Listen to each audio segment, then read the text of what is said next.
Estamos de volta com o programa Minha Cidade. Muito obrigado pela sua audiência, pela sua companhia de todo final de semana aqui na TV Arapuã Band. E como a gente disse no início, na abertura do programa, estamos apresentando hoje o Minha Cidade aqui da Praça Rio Branco.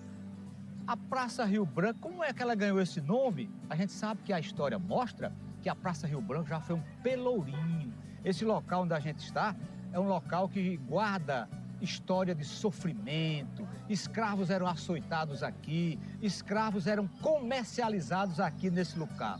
Porque durante os anos essa memória vem sendo esquecida e essa praça nem faz menção ao pelourinho, a esse local de sofrimento que é onde nós estamos.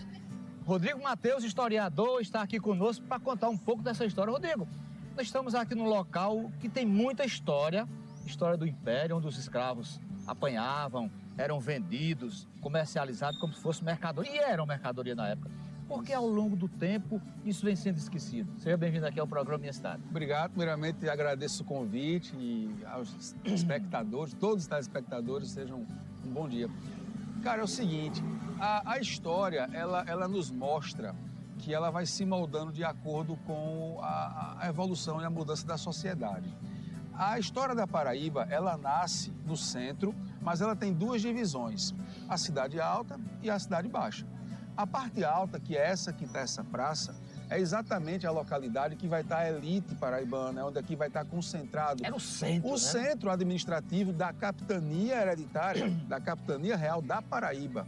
Então veja, a gente está falando de uma época colonial, do início da colonização da Paraíba, dos primeiros momentos de exploração. Por quê? A Paraíba, a partir do nosso território, ela não escoava o que tinha de riqueza do pau-brasil pela praia, pelo mar, era pelo rio. Então tinha que descer pelo porto. Então a cidade necessariamente nasce daqui porque é a relação comercial.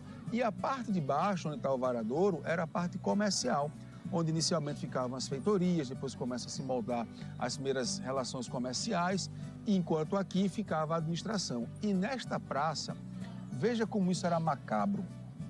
No local onde estava a concentração das pessoas ricas, onde estava o local da gestão, da capitania, onde estava o dinheiro, que o erário público ficava aqui, era onde se açoitava, maltratavam e vendiam os escravos. Por quê? Porque o escravo, ele não era visto pelo senhor como uma pessoa, como um ser humano. Ele era visto como um objeto, como algo que ele podia ser... Uma mercadoria uma mesmo, mercadoria. Né? Um boi, né? Com boi, vamos comparar, né? Não, o boi você trata bem. Ah, era? Era O boi... Eu conheço vários fazendeiros que o máximo que deixa maltratar o boi é para ferrar. É. Mas dar comida boa, ração boa, tratar bem, dar banho... Nem esse tratamento do escravo. Não, o escravo não tinha isso não. Se você tiver um dia a oportunidade de visitar senzalas antigas, que ainda existe no Brasil, é deprimente. É de você entrar, de você chorar.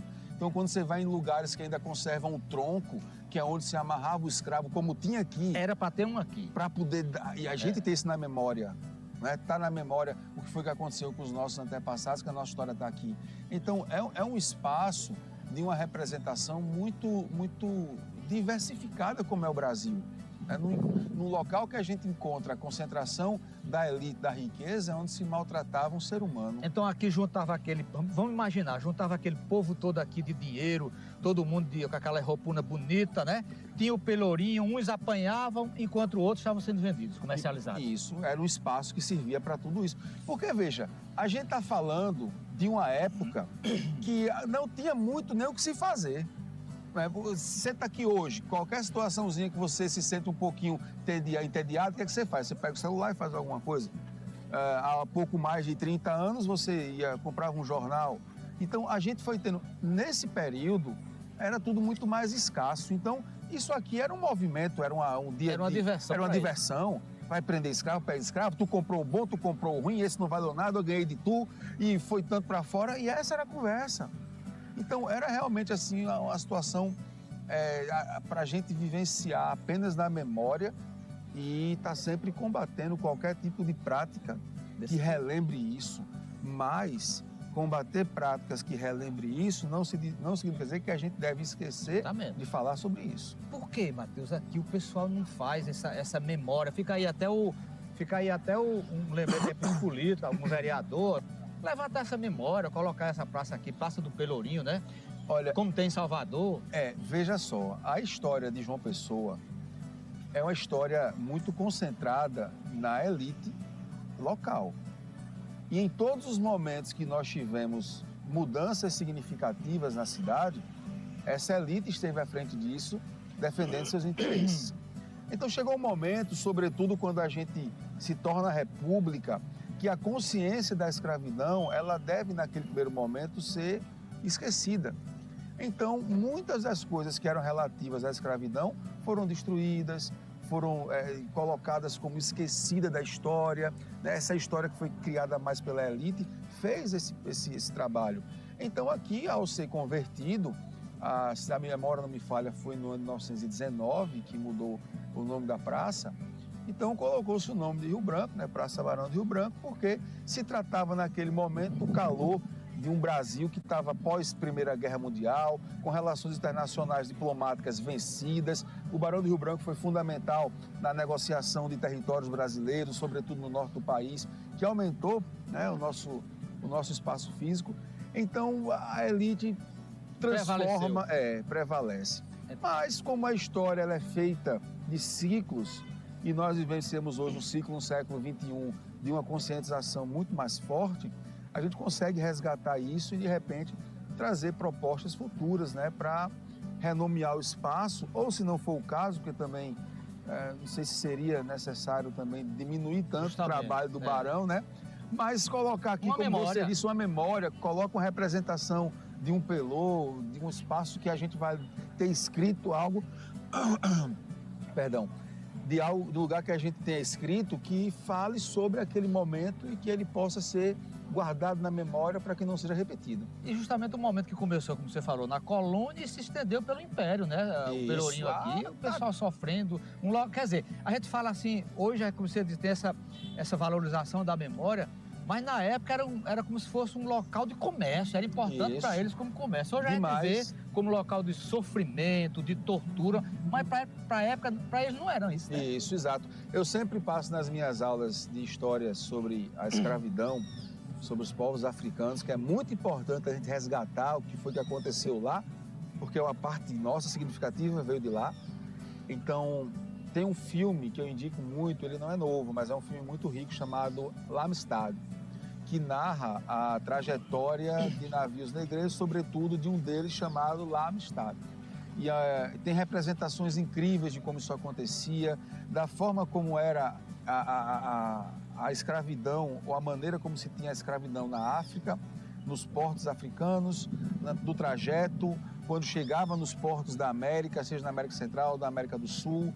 Então, assim, é uma indicação maravilhosa para você se conectar também com essa história. Rodrigo Matheus, muito obrigado pela sua participação aqui no Minha Cidade. Satisfação. Não sai daí, tem mais. Bacana, né? E nós vamos agora mostrar que mesmo depois do fim da festa do maior São João do mundo, o local, aquele empreendimento, aquela ideia, aquele projeto continua gerando renda, emprego, renda e um exemplo de sustentabilidade. Você sabe quantas latinhas de cerveja foram recolhidas, cerveja e refrigerante, foram recolhidas durante o maior São João do mundo? Quase 1 milhão de latinhas de alumínio. E para onde foi tudo isso? Confira agora na matéria. Em meio a tanta gente toda noite no Parque do Povo, em Campina Grande, o serviço de coleta de latinhas de cerveja e refrigerante passou despercebido, mas o impacto positivo da festa está presente em cada latinha dessa na geração de emprego, renda e preservação do meio ambiente. Foram recolhidas 13 toneladas de latinhas de alumínio durante o maior São João do mundo. Para se ter uma ideia, essas 13 toneladas de latinhas representam 1 milhão de unidades. E o mais interessante ainda é que depois de toda essa reciclagem, depois de ser trabalhada, ela volta para o mercado 100% sem perda nenhuma. E o mais interessante, se fosse jogada na natureza, cada latinha dessa levaria de 200 a 500 anos para ser decomposta. Imagine aí o benefício que a natureza tem com esse trabalho de coleta, reciclagem e industrialização desse produto. Todo o material foi trazido para esse centro de coleta que fica em João Pessoa. O local pertence a Noveles, líder mundial em laminação e reciclagem de alumínio. Só no ano passado, a empresa reciclou mais de 21 bilhões de latinhas no Brasil. Aqui na Paraíba, o São João de Campina Grande e de Patos são as duas festas que mais coletam latinhas. Os dois juntos somam 26 toneladas de latas de alumínio, um metal com ciclo infinito de reciclagem que gera emprego, renda e reforça o modelo de festas sustentáveis na Paraíba. A coordenadora do Centro de Coleta explica como ocorre o processo de reciclagem depois que as latinhas chegam aqui. O Centro de Coleta é responsável pela prospecção dessa latinha no mercado, seja de catadores e catadoras, ou mesmo de cooperativas, fornecedores, e assim nós fazemos esse elo para adquirir. Chegando aqui, nós fazemos a seleção, classificação, limpeza, e preparamos essa lata para que ela seja enviada para a sede da Novelis, que fica em Pindamonhangaba. Lá é o maior complexo de reciclagem de alumínio do mundo.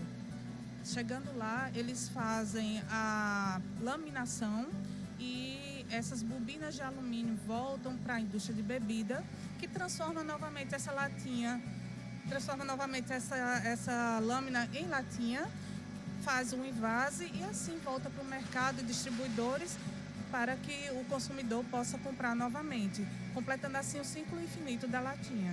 E se 60 dias ela já volta? Em 60 dias ela já retorna para consumo novamente e gerando renda, economizando também para que... Energia, exatamente. Para você ter ideia, tem uma economia de 95% de energia de quando você trabalha com a reciclagem do que se fosse trabalhar com metal primário, né? Então, várias famílias também são beneficiadas, aquelas famílias que vivem da reciclagem, e é um processo que todo mundo ganha. E completa aí a circularidade do alumínio, também evitando que seja feito como é que eu posso dizer? Evitando a degradação do meio ambiente. Degradação do meio ambiente, exatamente. E vocês hoje na Paraíba trabalham com quantas cooperativas, quantos fornecedores? Nós temos várias cooperativas cadastradas na Paraíba toda, do litoral ao sertão, não só cooperativas como grandes fornecedores. Então, por mês aqui, quantas toneladas ao todo vocês coletam? Nós trabalhamos com muitas toneladas, assim, uma representatividade grande para o estado. Só do São João vieram 13. Isso, no São João nós negociamos 13 toneladas, referente às festas de Campina Grande, né? Então, que representou um bastante volume em comparação aos anos anteriores. Eu soube que está vindo de Patos mais 13, é? E sim, estamos comprando mais 15 toneladas de Patos, que abrangeu lá todas as compras das festas do sertão. E aí vocês estão presentes em quantos estados hoje? Nós estamos presentes em 9 estados, sendo 14 centros de coleta, localizados de norte a sul do Brasil.